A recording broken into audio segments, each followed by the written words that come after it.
Tales from the Americas. Uncle Bouki rents a horse. From Haiti. Somewhere in the Haitian mountains were two men called Uncle Bouki and Timalis. Bouki was long, strong, and slow. He had a reputation for wanting to get ahead in life, but somehow he had a knack for getting himself into trouble.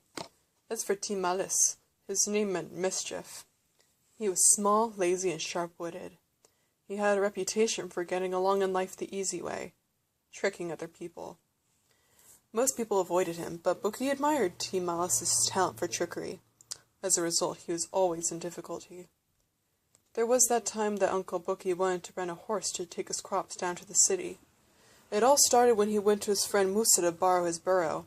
"Bouki," Musa said, "my burro ran off yesterday, and we haven't been able to find her. We've looked as far as the top of the hill, and there isn't even a track."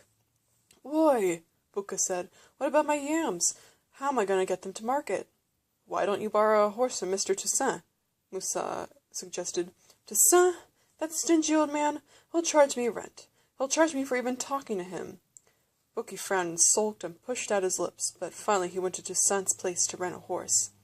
"It will cost you 15 gourds, Toussaint said, "and you'd better take care of him.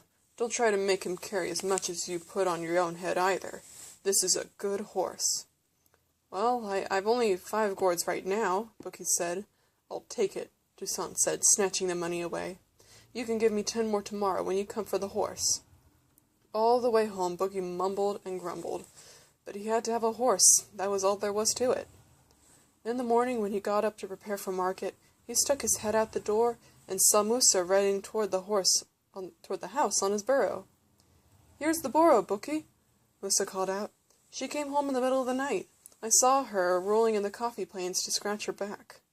"Why," Bouki wailed, "I already rented a horse from Mr. Toussaint." "Take him back and use mine," Musa said. "I don't have him yet," Bouki said, "but I already gave Toussaint 5 gourds. I'll never give it back. You know he sticks to money like a fly to fresh meat." While Bouki was carrying on, Timalis came along the trail and stopped by the gate to listen.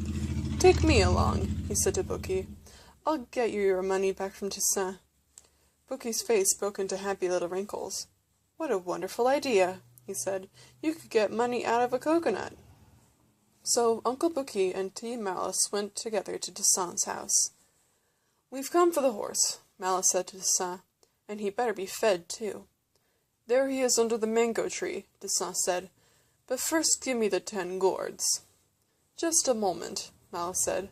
"We have to see if he's big enough." "He's big enough. A horse is a horse," Toussaint said. "Don't try to back out of this deal. Uncle Bouki rented him for 15 gourds, and that's that." "Just a minute," Timalis said. "We have to measure him." He took a measuring tape out of his pocket and started to measure the horse's back. "Now let's see," he said to Uncle Bouki. "You'll need about 18 inches, and you can sit here in the middle. Then I'll need about 15 inches, and I'll sit here. Madame Malice can sit behind me, and she'll need about 18 inches. Yes, Madame Bouki can sit in the front, and she'll have to have about 20 inches. What's going on here?" Toussaint said. "You can't put 4 people on that little horse." "Don't bother us," Timalis said, still measuring with his tape. "We have to figure out where the children will sit. Jean Bouki can sit here on the horse's neck, Bouquinot can sit in his lap, and we can strap Bouquinette right here if we're careful." "Listen," Toussaint said, the perspiration starting to run down his face. "You must be crazy. A horse can't carry so many people." "He can try," Timalis said. "At least that's his end of the job. Our job is to figure out how to get the whole party on him for the trip to Saint-Doux for the festivities." "Oh, you're not going to ride him all the way to Saint-Doux?" Toussaint moaned. "He'll wear his feet off right down to the knees."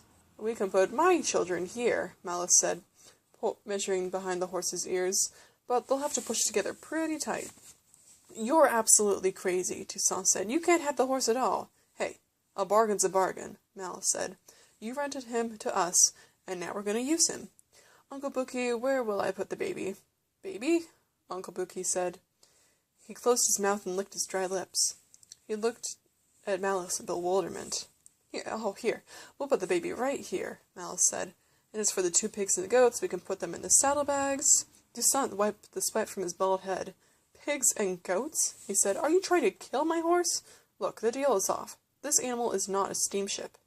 A bargain is a bargain, Malice said firmly. We'll take the matter to court. Bouki nodded his head vigorously in agreement. Here, Toussaint said, just take your 5 gourds back. You rented him out for 15, and now you give 5 back? Malice said. Who do you take us for? Yes. Who? Bouki echoed. But all Bouki gave me was 5, Toussaint said.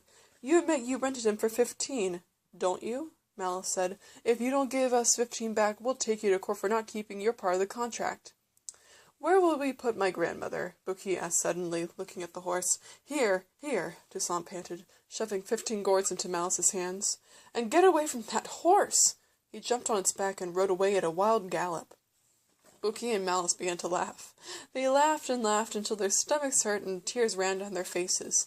They snorted and choked and gasped for breath, thinking about Toussaint.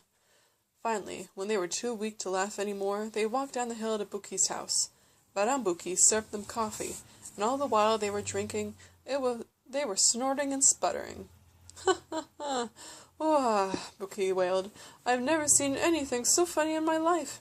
Yeah, it was a scream, Malice said. He put on his hat and went down the trail towards the city. This is certainly a day I'll remember, Bouki said.